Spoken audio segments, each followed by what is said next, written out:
Hello बच्चों, online शिक्षण में आप सभी का स्वागत है। आज हम लोग कक्षा 8वीं का सामान्य विज्ञान विषय पढ़ेंगे। सामान्य विज्ञान विषय में पाठ 11 मानव शरीर और अंग संस्थान। इस पाठ का स्वाध्याय कैसे लिखेंगे तो इसको इस वीडियो के माध्यम से आप देख सकते हैं और अपना स्वाध्याय लिख सकते हैं। तो चलो देखते हैं स्वाध्याय कैसे लिखेंगे।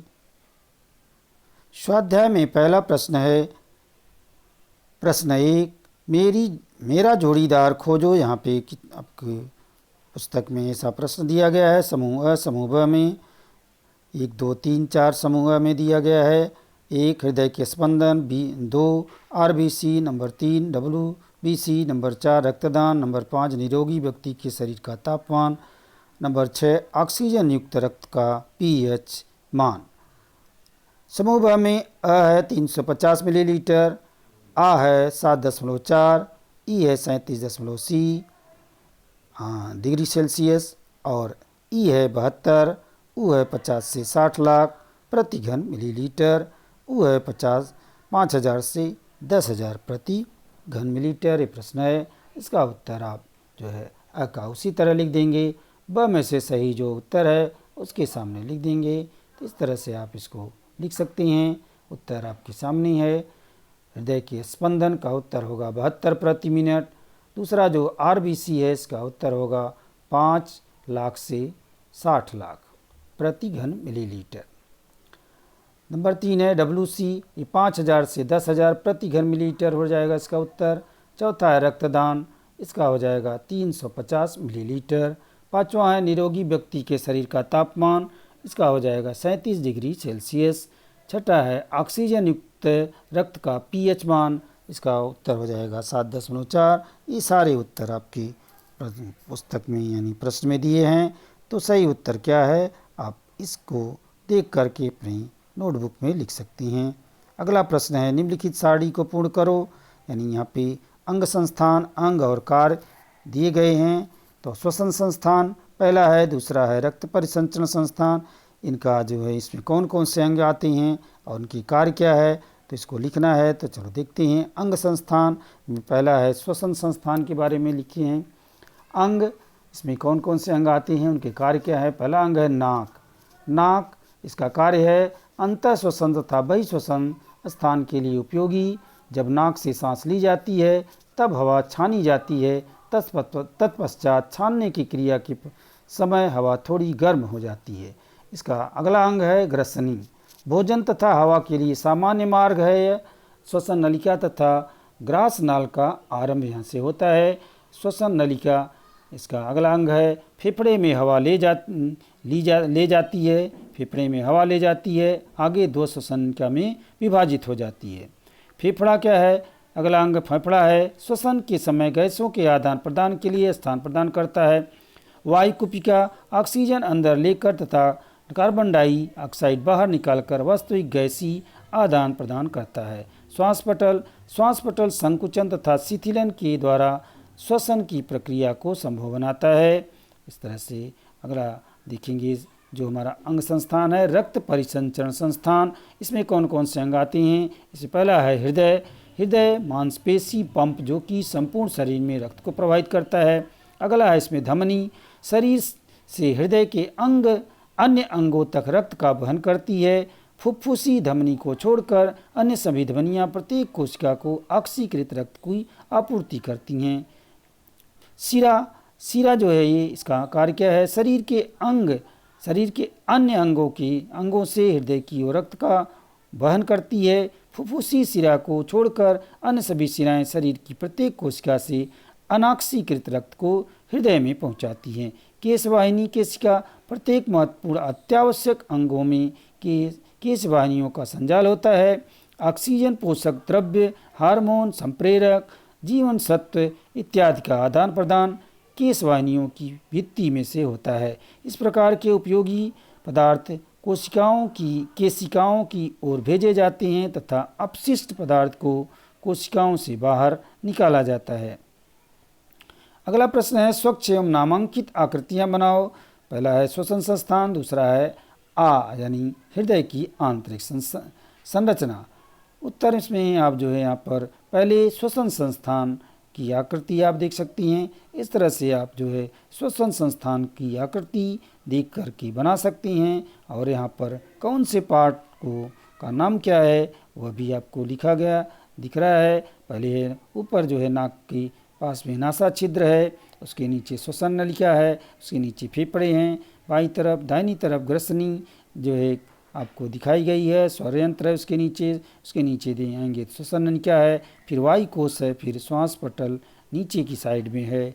इस तरह से आप इसको आकृति बना करके इसका नामकरण कर सकते हैं। तो ये जो है श्वसन संस्थान हो जाएगा। अगला हृदय की आंतरिक संरचना देखेंगे। तो ये जो है आपको हृदय की आंतरिक संरचना इस तरह से बनानी है। आप इसका चित्र बना करके इसका नामकरण करेंगे। तो यहाँ पर आपको सब लिखा हुआ दिखाई दे रहा है। पहले आप देख रहे हैं वो जो है बाईं तरफ से ऊर्ध्व महाशिरा है, उसके नीचे दाहिनी धमनी है, और उसके नीचे आएंगे तो दाहिनी ओर का सिरा है, उसके नीचे आएंगे तो दायां आलिंद है, फिर अधो महाशिरा है, उसके नीचे आते जाएंगे तो त्रिदल कपाट यानी दायां नीले है, उसके बाद जो है महाधमनी चंद्र आकृति कपाट है। और आपको लाइन खींचकर दिखाया गया है कहाँ है। इस तरह से आप दाहिनी तरफ आएंगे तो नीचे से जाएंगे तो बायां नीले है, उसके ऊपर द्विदल कपाट है, उसके ऊपर बायां आलिंद है, और सबसे ऊपर आपको बाईं धमनी दिखाई दे रही है। तो इस तरह से आप इसका चित्र बना करके इस तरह से इसका नाम आप लिख सकती हैं। अगला प्रश्न है, सकारण स्पष्ट करो। मनुष्य में रक्त लाल रंग का होता है, मनुष्य में रक्त लाल रंग का होता है, इसका कारण क्या है? तो हम बता सकते हैं, हीमोग्लोबिन के कारण मनुष्य के रक्त का रंग लाल होता है। हीमोग्लोबिन लौह युक्त जटिल प्रोटीन है। यह लाल रक्त कणिकाओं में पर पाया जाता है, इसलिए मनुष्य के रक्त का रंग लाल होता है। ये छोटा सा उत्तर आप बता सकते हैं। अगला प्रश्न है, श्वास पटल यानी मध्य पटल के ऊपर नीचे होने की क्रिया एक के बाद एक होती रहती है। तो इसका कारण लिखेंगे, श्वास पटल अथवा मध्य पटल के संकुचन तथा शिथिलन के कारण ही सांस लेना संभव हो पाता है। तो पसलियों की मांसपेशियां भी सांस लेने में सहायता करती हैं। जब पसलियां ऊपर उठती हैं तब ठीक इसी समय श्वास पटल नीचे हो जाता है। ये दोनों क्रियाएं एक साथ होने से फेफड़ों पर दाब कम हो जाता है। इससे निःश्वसन के समय बाहर की हवा नाक द्वारा फेफड़ों में आ जाती है। इसके ठीक विपरीत जब पसलियां अपने मूल अवस्था में लौट जाती हैं तथा श्वास पटल पुनः ऊपर उठता है तब फेफड़ों पर दाब पड़ता है। इससे उच्छ्वास के रूप में शरीर से नाक के द्वारा हवा बाहर ढकेली जाती है। यह सभी क्रियाएं श्वास पटल अथवा मध्य पटल के ऊपर नीचे होने की क्रिया के कारण ही संभव हो पाती है। तो इस तरह से श्वास पटल के बारे में आप लिख सकती हैं। अगला प्रश्न है, रक्तदान को सर्वश्रेष्ठ दान संबोधित किया जाता है, क्यों कहा जाता है? तो इसका उत्तर लिख सकती हैं, किसी भी कृत्रिम रासायनिक प्रक्रिया के द्वारा रक्त का उत्पादन नहीं किया जा सकता है। आज तक कोई भी क्रिया ऐसी नहीं है जो कि वैज्ञानिक ने रक्त बनाना शुरू किया हो। अभी तक जो है रक्त यह जो है हमारे शरीर में ही बन सकता है। तो किसी भी कृत्रिम रासायनिक प्रक्रिया द्वारा रक्त का उत्पादन नहीं किया जा सकता। एक स्वस्थ निरोगी रक्तदाता के रक्तदान के द्वारा ही रक्त प्राप्त किया जा सकता है। आपातकालीन स्थिति में रक्त की आवश्यकता होती है। किसी भी रोगी अथवा ज़रूरतमंद पीड़ित व्यक्ति को उचित समय पर रक्त दान करने से उस रोगी अथवा पीड़ित व्यक्ति के प्राण बचाए जा सकते हैं। चूँकि ऐसे रक्तदान से किसी भी व्यक्ति का बहुमूल्य जीवन बचाया जा सकता है, इसलिए रक्तदान को सर्वश्रेष्ठ दान माना जाता है, सर्वश्रेष्ठ दान कहा जाता है। अगला प्रश्न है, ओ समूह वाले वो रक्त समूह वाले व्यक्ति को सार्वभौम दाता कहती हैं, क्यों कहती हैं? तो इसका उत्तर लिख सकती हैं, वो रक्त समूह वाले व्यक्ति के लाल रक्त कणिकाओं पर किसी भी प्रकार का प्रतिजन नहीं पाया जाता है। अतः वो रक्त समूह वाला रक्त ग्राहक के शरीर में रक्त जमने अथवा स्कंदन की अभिक्रिया उत्पन्न नहीं करता है। इस प्रकार वो रक्त समूह वाले व्यक्ति यानी किसी भी अन्य रक्त समूह वाले व्यक्ति को रक्तदान कर सकती हैं। इसलिए वो रक्त समूह वाले व्यक्ति को सार्वभौम दाता कहती हैं। अगला प्रश्न देखेंगे, भोजन में नमक की मात्रा कम होनी चाहिए। तो इसका कारण लिखेंगे। उत्तर देखते हैं, आहार में अधिक नमक होने का अर्थ है आहार में अत्यधिक सोडियम आयनों का उपस्थित होना। आहार में उपस्थित इन अतिरिक्त सोडियम आयनों के कारण रक्तदाब बढ़ सकता है। रक्त में बढ़े हुए रक्तदाब की इसी अवस्था को ही उच्च रक्तदाब कहते हैं। रक्तदाब की बढ़ी हुई यह अवस्था कुछ परिस्थितियों में भयंकर तथा प्राणघातक भी हो सकती है। इसलिए किसी भी व्यक्ति को अपने नियमित भोजन में नमक की मात्रा पर नियंत्रण रखना चाहिए। इस तरह से इसका उत्तर हो जाएगा। अगला प्रश्न 5 है, नीचे दिए गए प्रश्नों के उत्तर तुम्हारे शब्दों में लिखो। है इसमें रक्त परिसंचरण संस्थान का श्वसन, पाचन और उत्सर्जन संस्थान के साथ का संबंध कार्य के आधार पर लिखो। इसका किस प्रकार का संबंध है, इनका कार्य क्या है? तो देखते हैं उत्तर। श्वसन संस्थान, पाचन संस्थान तथा उत्सर्जन संस्थान सतत एक दूसरे के समन्वय से कार्य करते हैं। पाचन क्रिया के अंत में पाचन संस्थान जटिल भोजन के अणुओं को तोड़कर साधारण घुलनशील पोषक तत्वों में बदल देता है। तीसरा है, आंतों के रसांकुरों में स्थित परिसंचारित रक्त द्वारा इन पोषक तत्वों को अवशोषित कर लिया जाता है। चौथा है, रक्त अपनी परिसंचरण के समय इन पोषक तत्वों का वहन प्रत्येक कोशिका तक करती हैं। अगला 5वां है, श्वसन संस्थान हवा की ऑक्सीजन को रक्त में अवशोषित करने में सहायता प्रदान करता है। इसमें और भी आगे है। छठा है, यह प्रक्रिया फेफड़ों में स्थित वायु कुपिकाओं में होती रहती है। रक्त के द्वारा ऑक्सीजन अवशोषित कर ली जाती है तथा शरीर की प्रत्येक कोशिका तथा हीमोग्लोबिन के माध्यम से ऑक्सीजन की पूर्ति की जाती है। ठीक इसी समय प्रत्येक कोशिका में उत्पन्न अवांछनीय कार्बन डाइऑक्साइड गैस को गैसीय आदान प्रदान द्वारा बाहर निकाल दिया जाता है। अवशोषित घुलनशील पोषक तत्वों तथा विशेषतः ग्लूकोज का ऑक्सीजन की सहायता से मंद गति ऑक्सीकरण होने के कारण ऊर्जा का निर्माण होता है। तो इस तरह से हम इसका उत्तर लिख सकते हैं। अगला प्रश्न है, मनुष्य के रक्त की संरचना एवं कार्य लिखो। तो इसका उत्तर हम कैसे लिखेंगे? रक्त यह लाल रंग का एक प्रवाही पदार्थ है। रक्त यह तरल संयोजी उत्तक है।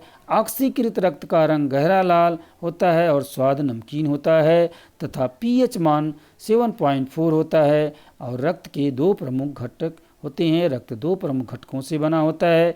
तो कौन से दो घटक हैं? पहला है रक्त द्रव। रक्त द्रव रक्त का तरल भाग है। रक्त द्रव का रंग हल्का पीला होता है। इसकी प्रकृति हल्की क्षारीय होती है। इसमें लगभग 90% से 92% पानी, 6% से 8% प्रथिन तथा 1% से 2% अकार्बनिक लवण तथा अन्य घटक होते हैं। और इसमें एल्बुमिन, ग्लोब्यूलिन्स, फाइब्रोजेंस इत्यादि प्रोटीन होते हैं। इनमें Ca, Na तथा K जैसे अकार्बनिक आयन भी होते हैं। अगला हम देखेंगे रक्त कणिकाएं और रक्त कोशिकाएं। रक्त कणिकाएं या मुख्यतः जो है 3 प्रकार की होती हैं। लाल रक्त कणिकाएं, श्वेत रक्त कणिकाएं और तीसरा है रक्त पट्टिका। लाल रक्त कणिकाएं, इसको RBCs कहते हैं। लाल रक्त कणिकाएं छोटी वृत्ताकार केंद्रक विहीन कोशिकाएं हैं। लाल रक्त कणिकाओं में हीमोग्लोबिन होता है। हीमोग्लोबिन ऑक्सीजन की परिवहन के लिए आवश्यक होता है। रक्त के प्रति घन मिलीलीटर में 50 से 60 लाख लाल रक्त कणिकाएं होती हैं। इनका जीवन काल 100 से 127 दिनों का होता है। श्वेत रक्त कणिकाएं WBCs क्या हैं? श्वेत रक्त कणिकाएं बड़ी केंद्रक युक्त तथा रंगहीन की कोशिकाएं हैं। इन कोशिकाओं के 5 उप प्रकार होते हैं: बेसिफिल, इयोसिनोफिल, इंट्रोफिल, मोनोसाइट्स तथा लिम्बोसाइट्स। रक्त के प्रति घन मिलीलीटर में ये 5000 से 10,000 श्वेत रक्त कणिकाएं पाई जाती हैं। रक्त पट्टिका, ब्लड प्लेटलेट्स। रक्त पट्टिकाएं बहुत ही छोटी और तस्तरी के आकार वाली कोशिकाएं हैं।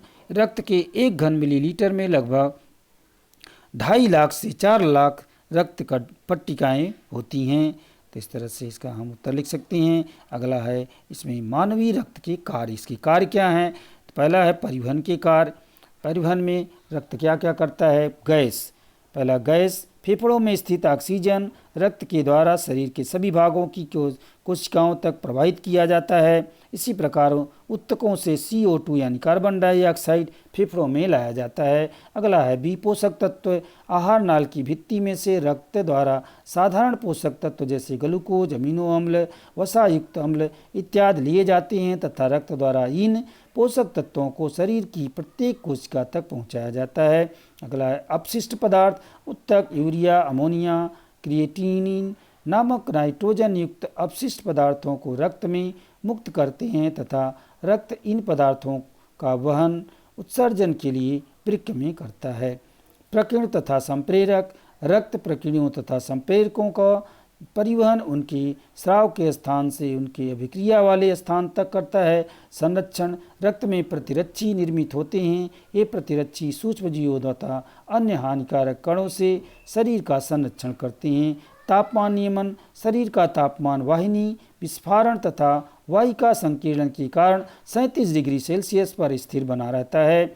रक्त शरीर में सोडियम, पोटेशियम जैसे लवणों का संतुलन बनाए रखता है। यदि घाव से रक्तस्राव हो रहा हो तो रक्तस्राव रोकने के लिए रक्त पट्टिका तथा रक्त द्रव का फाइब्रिनोजेन नामक प्रोटीन रक्त का थक्का निर्मित करती हैं तथा रक्तस्राव रोककर घाव बंद कर देती हैं।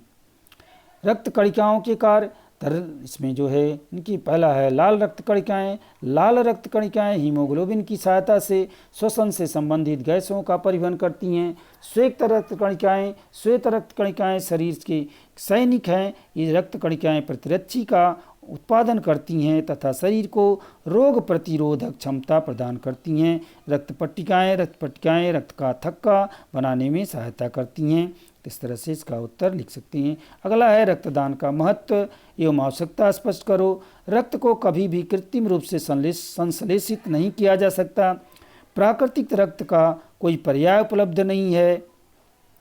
तो प्रत्येक निरोगी स्वस्थ व्यक्ति के शरीर में लगभग 5 लीटर रक्त होता है। यदि किसी व्यक्ति के शरीर से रक्तस्राव हो रहा हो तो उस व्यक्ति के शरीर के रक्त के आयतन में कमी हो जाती है। इससे उस व्यक्ति का जीवन संकट में पड़ सकता है। यह रक्तस्राव उस व्यक्ति के लिए प्राणघातक भी सिद्ध हो सकता है।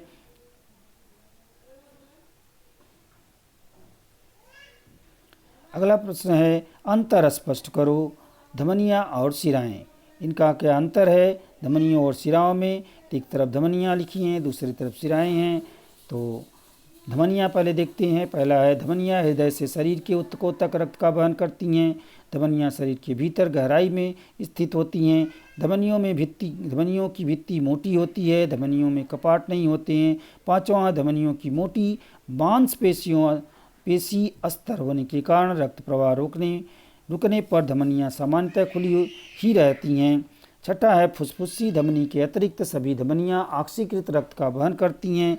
सातवां है धमनियाँ शिराओं के अपेक्षा अधिक मांसल होती हैं। धमनियों के अधिक मांसल होने से धमनियाँ अत्यधिक कुशलतापूर्वक ऊतकों तक रक्त का परिवहन तथा ऑक्सीजन का वहन करती हैं। धमनियों में अधिकतम रक्तदाब होता है। इसके बाद हम शिराएँ देखेंगे। शिराएँ शरीर के ऊतकों से पुनः वापस रक्त का वहन हृदय तक करती हैं। दूसरा, शिराएँ प्रायः त्वचा के नीचे सतही तौर पर स्थित होती हैं। तीसरा है शिराओं की भित्ति पतली होती है। चौथा, शिराओं में कपाट होते हैं।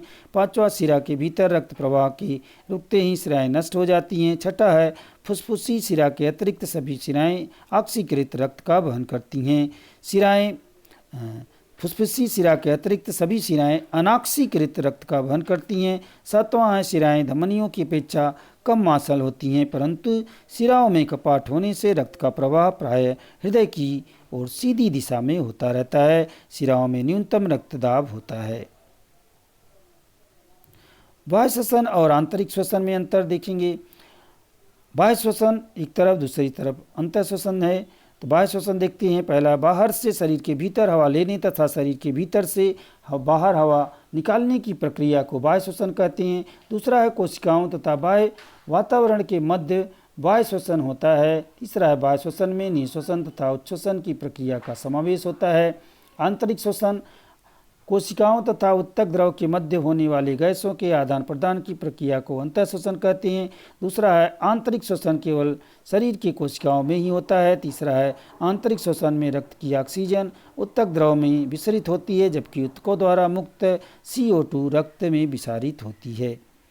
अगला है प्रश्न, रक्तदान करने वाले व्यक्ति के संबंध में निरोगी होने के लिए कौन सा मापदंड ध्यान रखेंगे? तो इसका उत्तर इस तरह से हम लिख सकते हैं, रक्तदाता स्वस्थ निरोगी होना चाहिए, उसके रक्त में उचित मात्रा में हीमोग्लोबिन होना चाहिए, उसके रक्त में स्थित लाल रक्त कणिकाओं यानी आरबीसीज तथा श्वेत रक्त कणिकाओं यानी डब्ल्यूबीसीज की गणना भी सामान्य होनी चाहिए, उसके रक्त में किसी भी प्रकार के रोग का प्रसार करने वाले परपोषी नहीं होने चाहिए, उदाहरण के लिए मलेरिया के परपोषी अथवा डेंगू के विषाणु, रक्तदाता HIV पॉजिटिव अथवा किसी भी प्रकार के संक्रामक रोग से ग्रसित नहीं होना चाहिए, रक्तदाता को किसी भी प्रकार के नशे का आदी नहीं होना चाहिए, उदाहरण के लिए नशीली दवाओं का व्यसनी, शराब का सेवन करना अथवा शराब का व्यसनी इत्यादि नहीं होना चाहिए। अगला प्रश्न है, कोष्टक में दिए गए विकल्पों का उचित स्थान पर उपयोग करो और रिक्त स्थानों की पूर्ति करो। यहाँ पे हीमोग्लोबिन, क्षारी, श्वासपटल, अस्थि मज्जा, ऐच्छिक, अनैच्छिक, अम्लीय, इस तरह से शब्द दिए गए हैं, इनको सही जगह पे भर करके उत्तर लिखना है। यहाँ पर आ ई ई रिवू ये प्रश्न दिए गए हैं और इसका उत्तर सहित आपको इस तरह से लिख सकते हैं। तो रक्त की लाल कोशिकाओं डॉट यह लौह यौगिक होता है, तो इसमें हीमोग्लोबिन भरना है। रक्त की लाल कोशिकाओं में हीमोग्लोबिन यह लौह यौगिक होता है। आ है, इसमें श्वासपटल भरा जाएगा। श्वासपटल यह उदर गुहा और वक्ष गुहा के मध्य होता है। तीसरा ई है, हृदय की पेशियां अनैच्छिक होती हैं, इसमें नैच्छिक भरा जाएगा। ई है, ऑक्सीकृत रक्त का pH, इसमें क्षारी होती हैं, क्षारी भरा जाएगा, क्षारी होता है। ऊ है, आरबीसी का निर्माण अस्थि मज्जा में होता है, इसमें अस्थि मज्जा भरा जाएगा। अगला प्रश्न 9 है, हमें अलग कौन है। यहाँ पे आई यानी AOK AB और बी दिया है। आ है, रक्त द्रव, रक्त पट्टिका, रक्तादान, रक्त कणिका। तो इसका आंसर भी हम बता सकते हैं। अ का है यानी इसमें सबसे जो है अलग बी है, बाकी सब रक्त के समूह हैं। आ है, इसमें जो है रक्त द्रव, रक्त पट्टिका, रक्त कणिका ये रक्त से संबंधित हैं, इसमें रक्त आधान जो है ये अलग है। फिर है श्वसन नलिका, वायुकोश, श्वासपटल, केशिका, इसमें केशिका अलग है, बाकी सब श्वास से संबंधित हैं। अगला है न्यूट्रोफिल, ग्लोबुलिन्स, एल्बुमिन, प्रोफिन, इसमें न्यूट्रोफिल अलग है। इसका उत्तर भी यहाँ आपको लिखा हुआ यहाँ पर है, पहले में के, आ का रक्ताधान, ई का केशिका, ई का न्यूट्रोफिल। इस तरह से आप एक एक वाक्य लिख करके उसका उत्तर वहीं पर नीचे लिख देंगे तो अच्छा रहेगा। अगला प्रश्न है 10, नीचे दिया गया परिच्छेद पढ़ो और रोग विकार पहचानो। आज उसका बालक 1.5 साल का हो गया है, परंतु वह निरोगी हंसमुख नहीं है। वो लगातार चिड़चिड़ करता है, दिनों दिन रोगी और कमज़ोर दिखाई देता है, उसे दम लगता है, उसकी श्वसन क्रिया तीव्र हो गई है, उसके नाखून नीलाभ दिखाई देने लगे हैं। तो इस परिच्छेद को पढ़ करके यहाँ पे कौन सा रोग है पहचानना है। तो इसका रोग है, बच्चे का हृदय उचित ढंग से कार्य नहीं कर रहा है, उसका नीला नाखून ऑक्सीजन की कमी दर्शाता है, इससे बच्चा श्वसन के विकार से भी पीड़ित है, ऐसा परिलक्षित होता है। अगला प्रश्न है, तुम्हारे पड़ोस में चाचा के रक्तचाप के रोग का निदान डॉक्टर ने किया, उनका रक्तदाब नियंत्रण में रहने के लिए उन्हें क्या करना चाहिए। तो इसका उत्तर होगा, उच्च रक्तदाब के कई कारण हो सकते हैं, सही कारण ढूंढने का प्रयास करें। क्या यह उच्च रक्तदाब व्यायाम की कमी, मोटापा इत्यादि अधिक उपवास रखने से, जंक फूड का सेवन करने से, अधिक नमक का सेवन करने से अथवा मानसिक तनाव इत्यादि से उत्पन्न हुआ है, यह जानने का प्रयास करना चाहिए। उन्हें अच्छे उचित चिकित्सक के पास जाना चाहिए तथा चिकित्सक द्वारा निर्देशित उच्च रक्तदाब नियंत्रित करने की दवाएं लेनी चाहिए। उन्हें कभी भी प्रतिदिन दवा न लेने का चूक नहीं करना चाहिए। उन्हें नमकीन अथवा डिब्बा बंद संरक्षित खाना खाने से बचना चाहिए। उन्हें प्रतिदिन योग तथा ध्यान करना चाहिए। उन्हें कुछ तनाव प्रबंधन की तकनीकों की भी मदद लेनी चाहिए। इस तरह से इसका उत्तर लिख सकते हैं। तो आज का सेशन यहीं पे समाप्त होता है। आशा है आप इस वीडियो के माध्यम से आप अपनी स्वाध्याय को पूरा कर सकते हैं। धन्यवाद।